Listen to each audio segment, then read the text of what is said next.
really controversial vote the other night in Warwick.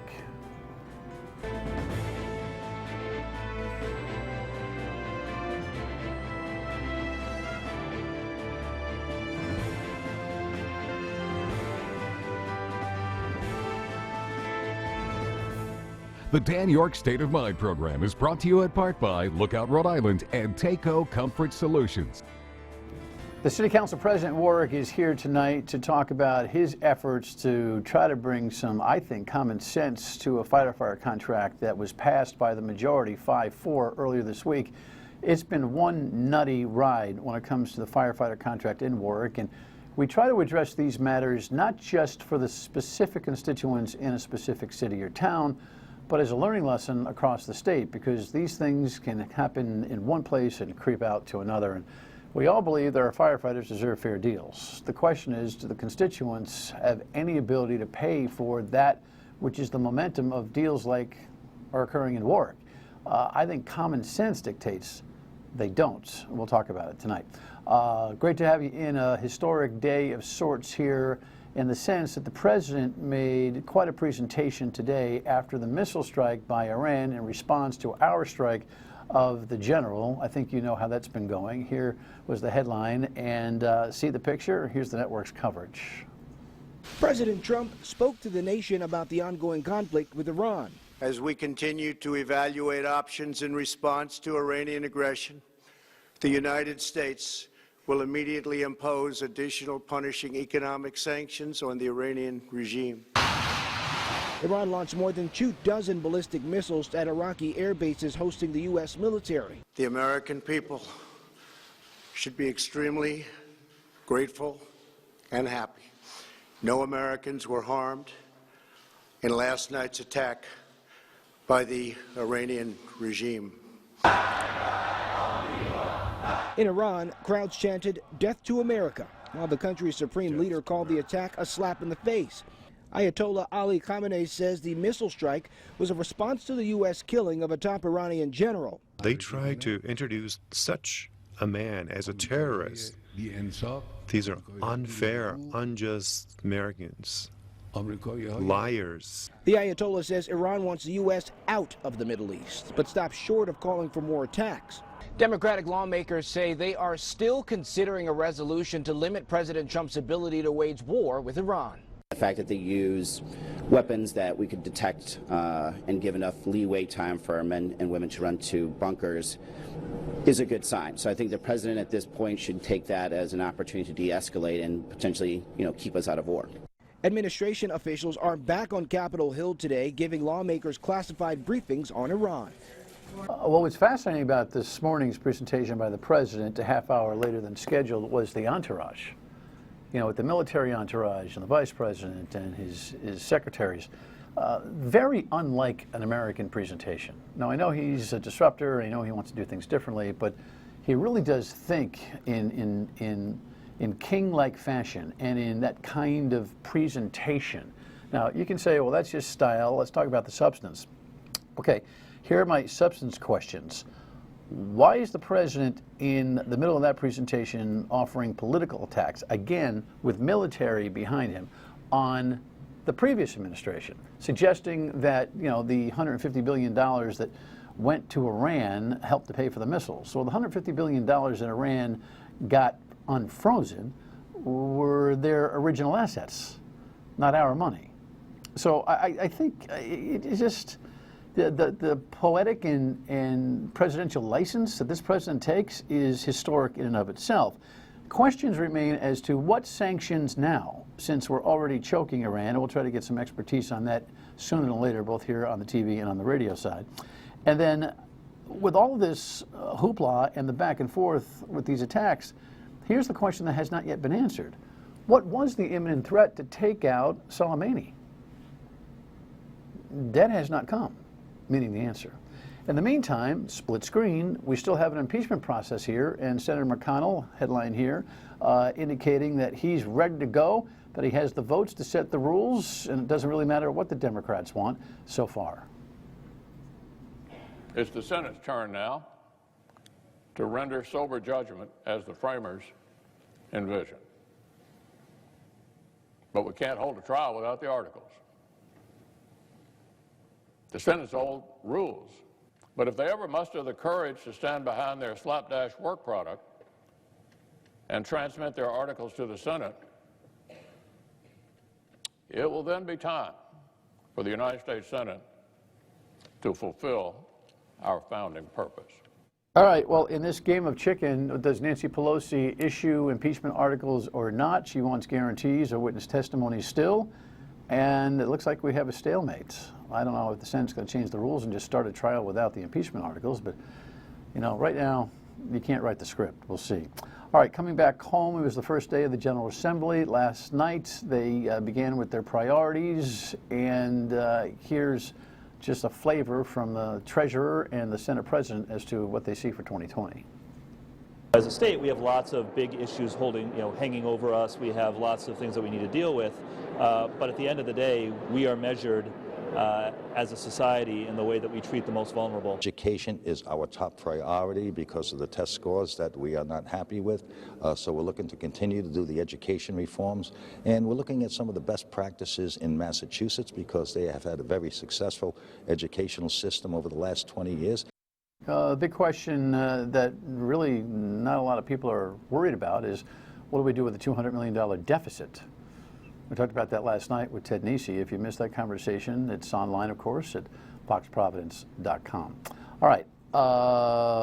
It's been crazy. It's been crazy for, this is 2020, right? Like 8 years in Warwick in terms of contracts, confusion, and this past evening, or today is what, Wednesday, on Monday night, the Warwick City Council passed by a vote of 5-4 the proposed contract, now the lawful contract, that Mayor Solomon negotiated with the firefighter union. It is full of problems, and the City Council President, I think, did the best he could to wade through it. Let's do an executive summary. By the way, Happy New Year, Steve. Thank you for coming.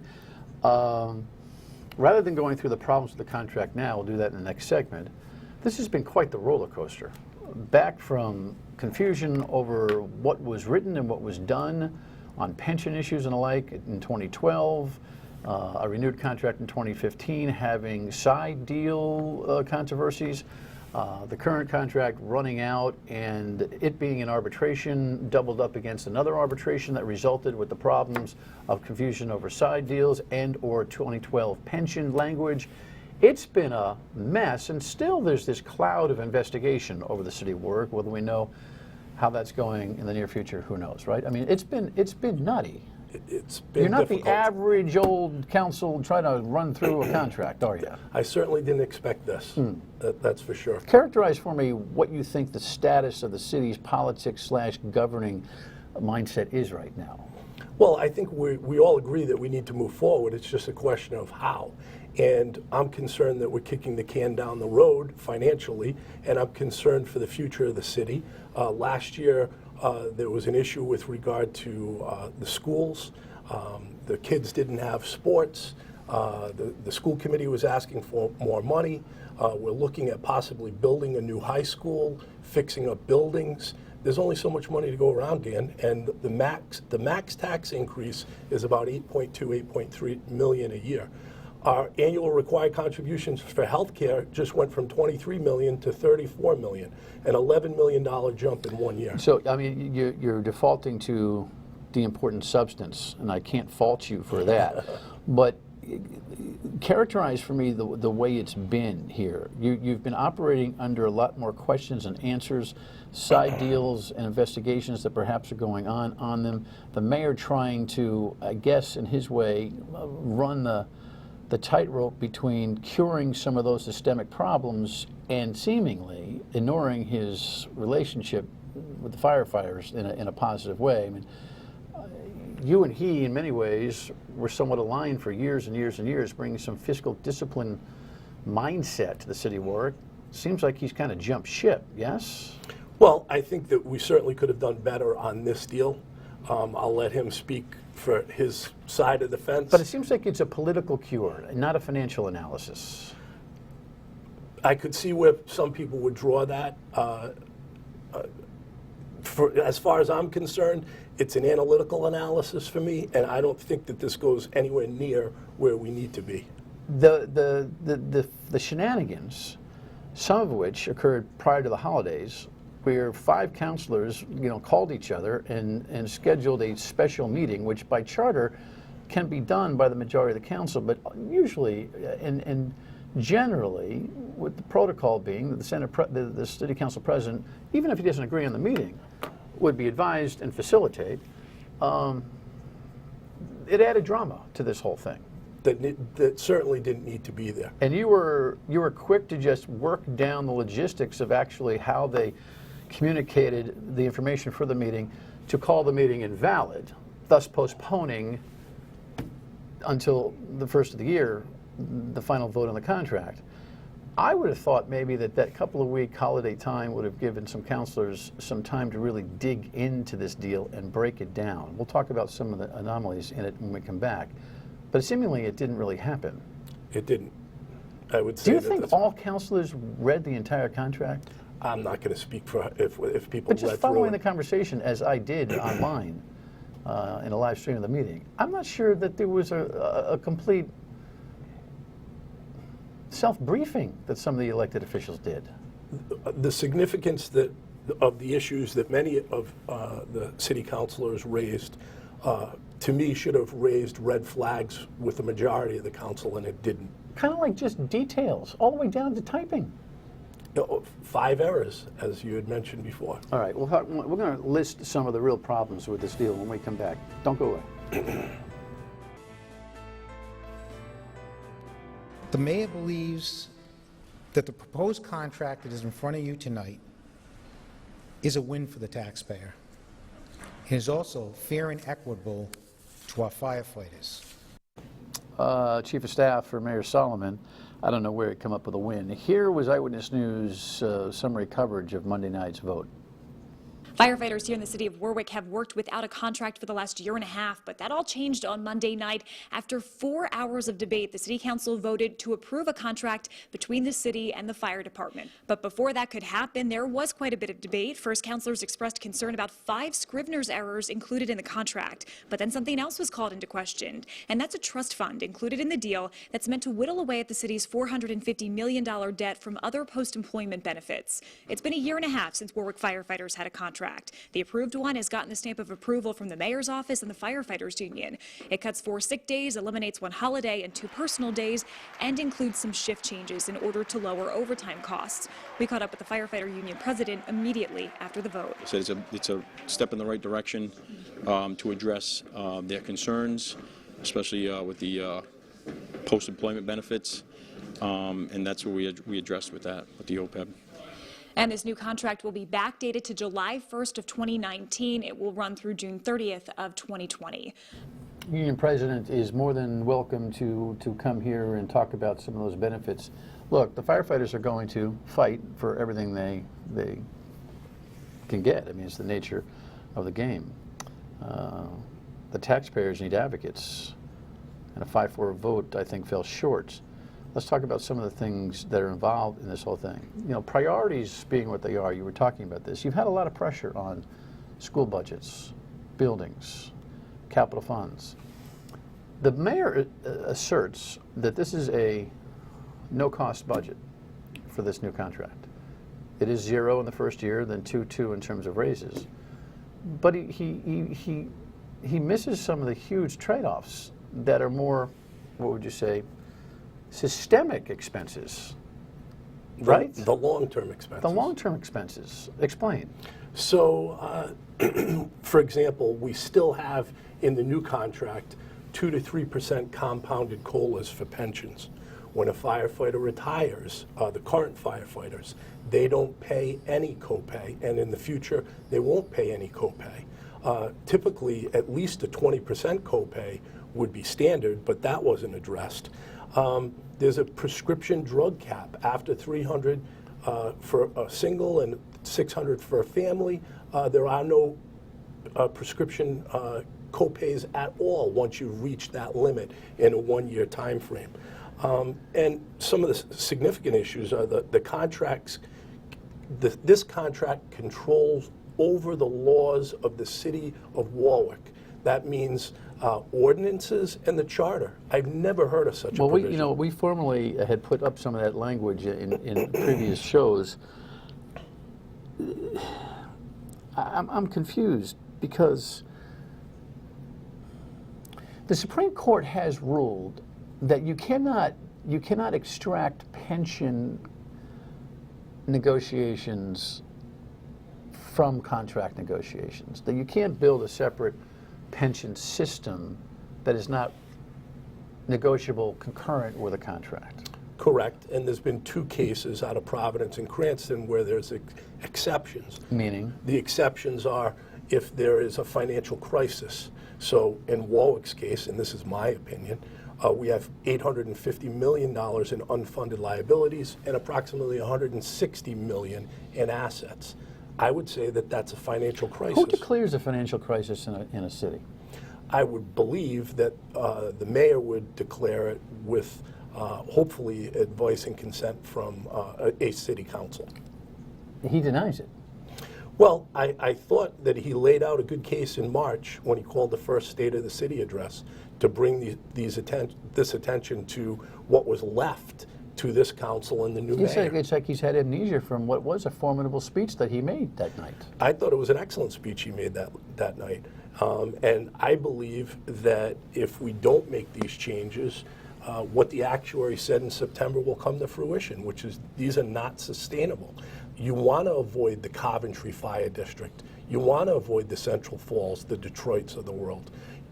And that's why I listen to our experts. This isn't Steve Merolla saying that this fund is going to fail. This is our actuaries. You also have a situation here where arbitration, this is where people's eyes start to roll in the back of their head because they don't get it, they don't want to get it. But arbitration, you had 2 arbitration cases, if I understand correctly. One, the very contract itself being negotiated was in arbitration. And if without a settlement, you risk an arbitrator making a decision one way or the other.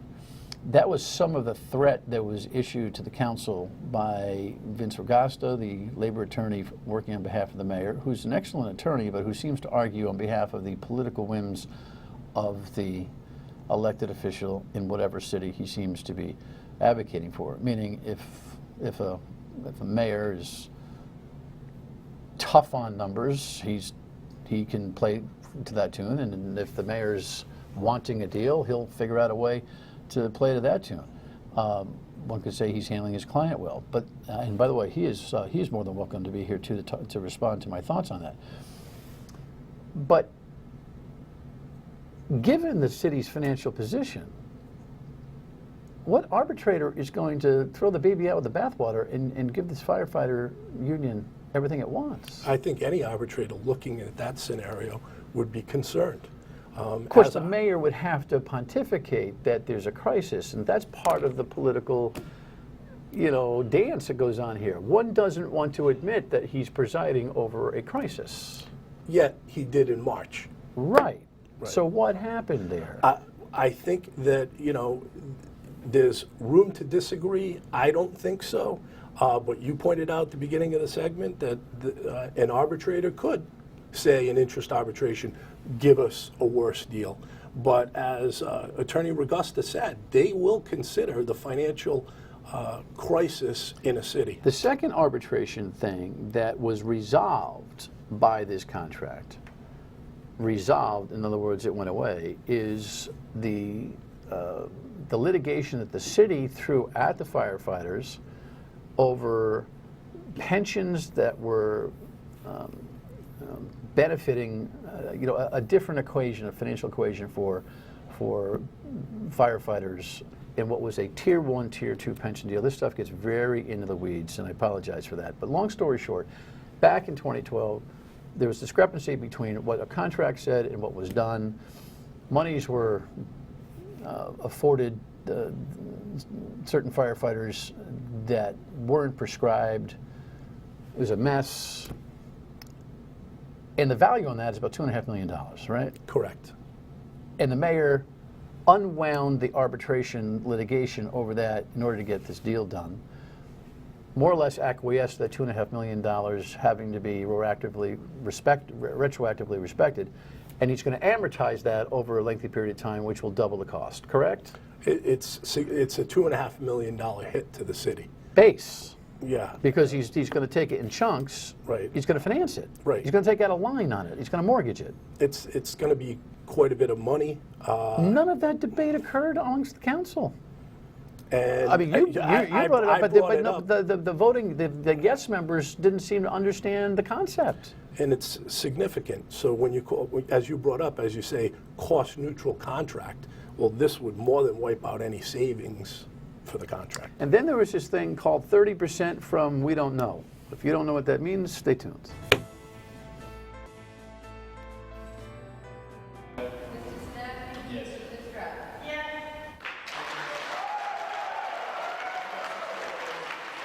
And that was the end of the 5-4 vote. Firefighters donned in their T-shirts, yelling, "See you in November," which I wish they wouldn't do. You know, when you win, you walk away. I mean, you can applaud, but you don't have to be making threats. And of course, you know, there's a cop car outside the place making sure you're okay, and all the acrimony that's not necessary. Long story short, though, this is post-employment benefit. There are pensions and OPEB, other post-employment benefits, translation, health care, that all cities and towns have to deal with. This new trust fund in this deal requires 2% from new contribution from payroll for new firefighters that will go toward the trust fund that pays for retirement health care benefits. You begged somebody smart to cost that out and talk about what is that guaranteed number. All the city would do is say that the 2% works out to a 30% savings from the number they wouldn't give you. You know, my algebraic days, Algebra 1 was something times 0 is 0. Right. So we have a minute here, or actually less. That was the other mystery, wasn't it? And kind of irresponsible. Well, we wanted a fiscal note that was supposed to address the cost. We all know what. And you determined it wasn't sufficient, and you were, by parliamentary procedure, outvoted on that. Correct. And well, good try. Yeah, thank you. But 20 seconds on that. Isn't that another terrible mystery? Well, I mean, I think it's going to be millions of dollars, and it's going to add to the deficit for the unfunded healthcare liability. And 2% with no guaranteed contributions from the city is meaningless to me. It's just going to add to the debt that we're already in, that is already unsustainable according to our actuaries. Just a couple seconds. What's the moral of the story? The moral of the story is we need to work harder, and we need to understand the long-term significance of these issues, and we need more time when these things come forward. And right. And mandatory laws that require multiple readings and multiple debates of these contracts, right? Absolutely. Steve, thanks for your work. Appreciate it. Thank you. City Council President Warwick. Final word and we can back. Stay with us. Oh, and by the way, Tom Brady's still talking about wanting to play. We have a headline on that, I think, from today. I still have more to prove. In what uniform shall he prove it? These questions will be bandied around Thursday. No, I'm sorry. Today's Wednesday. Friday night with Andy Gresh. Tomorrow night, though, serious discussion with Tim Edgar from Brown, who's really smart on security and cyber issues. Read the Iranian threat. That's tomorrow night. See you on the radio at 3 on WPRO2. Good night. Thank you.